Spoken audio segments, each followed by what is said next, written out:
Welcome to 4 Oak Street. Well, I've been cracking on with it. A lot of things I suppose to take into account. But firstly, thanks to all those that commented and leave suggestions. I do read every comment. And one of the comments was about how clean the layout is. But that was because I took all the stuff off, but you can see there's an array of tools packed up this end because as I'm building the layout I've lost more and more bench space that I could use for cutting and so forth. So what I've completed here is the down gradient which goes from here across a crossover. The gradient's just over 3%, and one of the things I had to think about was when the track actually does level out, I needed enough clearance for the bridge, and you can see that pier in the middle there, just put there. And obviously when the bridge piece is in, and I'm going to more than have to make that removable, so I'll just put this bridge piece in. So I'll have to make it probably removable so I've got access for track cleaning and that, but it will only be a section of that piece that I've just put in, probably from those two marks. But I needed to make enough clearance. But you can see this is 12 mil, and I can actually make the bridge from just over 3 mil. So that'll give me just under 8 mil more clearance. So what I ended up doing here, because I was stuck with the old thing, is if I go down to baseboard level, I'm going down another 9 mil, which then means the gradient gets further and further into the section that I need to be level. So I've put this piece in here, which is 9 mil ply, very good ply. And you'll see that I've ruled lines which are parallel lines. This is just to give me a guide if I do want things running adjacent to the edge of the board, I suppose, but it gives me an idea. So with this configuration which you're looking at, a lot of messing about trying to work out what might work. So as you can see here, there will be a crossover to enable trains to switch, and then it goes through a curve point. If it continues straight, the two main tracks will have a bit of storage there to the right of the first engine shed, and then if they actually want to go further, they can actually then go across that point and then go either into the engine shed left or right. Then they can also go up to the maintenance point there with the fuel lines, and you'll see that they can also come up this route here, which will be a fuel depot here with probably about 5 or 6 wagons, probably a dual siding here.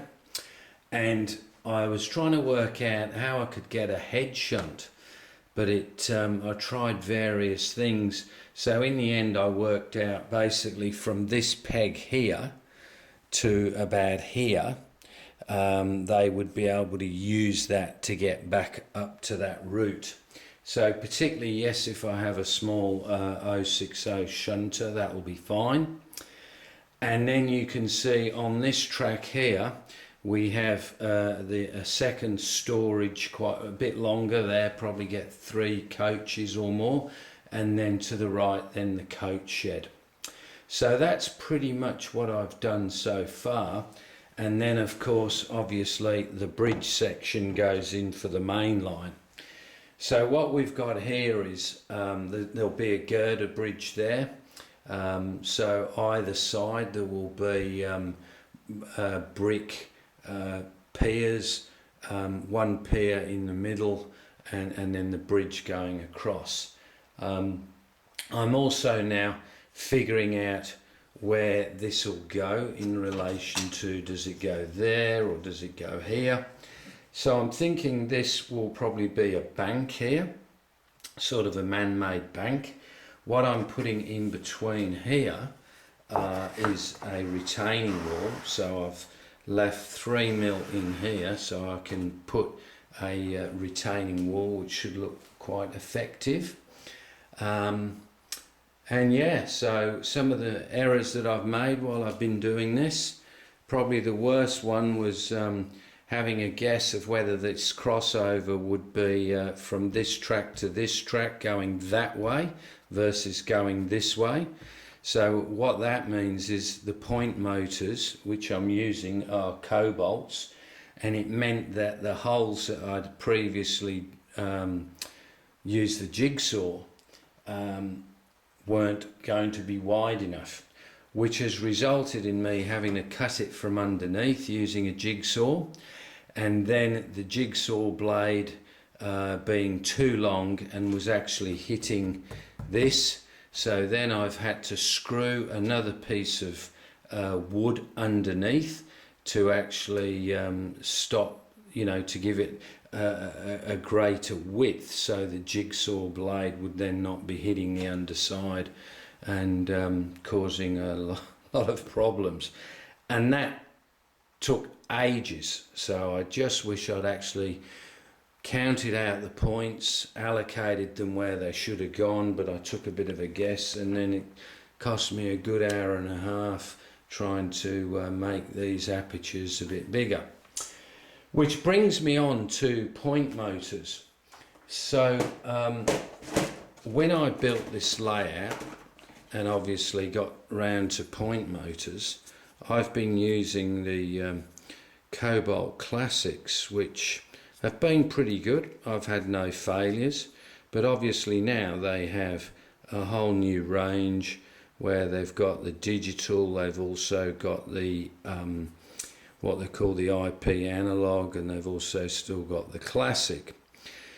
So all of a sudden then that's I'm looking at all this automation and thinking, do I go with a IP digital, but then I need to be able to see whether which way the points are set. So then I need to either build a control panel, or I need to go to computer control. And then I'm thinking, well, I've then got to do something. I've got 30 of these on the other side, I think, over there. I've got that control panel there. I like the automation, I think it's fantastic, but then it's going to be a big job. Is it a job I want to do? Have I got enough work in front of me right now? So I actually haven't ordered the point motors for this section yet. I'm still thinking. So in terms of points, I've got 2 for the entry to the station, 2 at the opposite end, a crossover, that's 6. I've got two here and a diamond crossing. I've got 2 here for a crossover. So I've got another, I think, 16 points here, and more than likely a control panel to build, unless I do go that whole automation with a laptop. And I'm not sure if I want to spend a lot of time learning all that when I've still got quite a bit of work in front of me, a number of years I would suggest, because this has actually been like building another layout.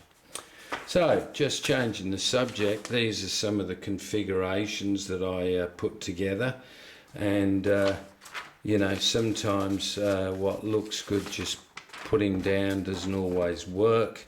So I suppose for me it's actually when you put the cork down that you actually then have to make sure what you're putting down is right, where the points are and so forth. But just changing the subject, I do want to share one other, I'd call it a mistake. I would call it penny pinching. And I'll show you something. When I built the baseboards, I decided I would use this ply, which was it's a hardwood ply, and I did read a couple of comments online that, you know, a few people thought it was great value, and I think it's probably okay as long as you're just using it for sheeting. But in terms of building a layout, it's not only a lot heavier than the ply that I've used in the past, which is like this, which is like not half the weight, I'd suggest. But when you start drilling or cutting this, it just splinters like you would not believe. And it doesn't matter whether you put boards against it when you're drilling, it's just useless.